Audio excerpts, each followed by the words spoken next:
যাত্রী সংকটে বন্ধ হয়েছিল ঢাকা যশোর ফ্লাইট। প্রায় 2 মাস পর নতুন উড়োজাহাজ আর নতুন শিডিউল নিয়ে আবারও এই রুটে ফিরছে ইউএস বাংলা। 9 সেপ্টেম্বর থেকে নতুন শিডিউল আর নতুন উড়োজাহাজ নিয়ে ফের শুরু হচ্ছে ঢাকা যশোর ফ্লাইট। এই রুটটি ইউএস বাংলার জন্য শুধু একটি বাণিজ্যিক রুট নয়, বরং ইতিহাসের অংশ। 12 বছর আগে ঢাকা যশোর রুট দিয়ে প্রথমবারের মতো আকাশে ডানা মেলেছিল ইউএস বাংলা। কিন্তু এরপর বদলে যায় পুরো চিত্র।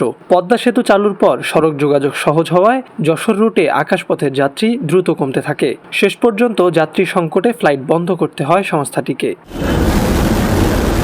তবে এবার নতুন পরিকল্পনা। 72 আসনের ATR 72-600 উড়োজাহাজ দিয়ে আবারও যশোরের আকাশে ফিরছে ইউএস বাংলা। মাত্র 45 মিনিটের এই যাত্রায় সপ্তাহে 3 দিন শনি, বুধ ও বৃহস্পতিবার চলবে মোট 6টি ফ্লাইট।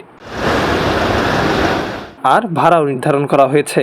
সব ট্যাক্স ও সারচার্জ সহ ঢাকা যশোর ওয়ান ওয়ে ভাড়া 5,749 টাকা আর রিটার্ন 11,498 টাকা। 12 বছর আগে যে রুট দিয়ে যাত্রা শুরু, সেই যশোরে এবার নতুন করে ঘুরে দাঁড়ানোর চেষ্টা ইউএস বাংলার। দেখার বিষয়, পদ্মা সেতুর পর বদলে যাওয়া যাত্রীদের আবারও কতটা আকাশমুখী করতে পারে নতুন এই উদ্যোগ।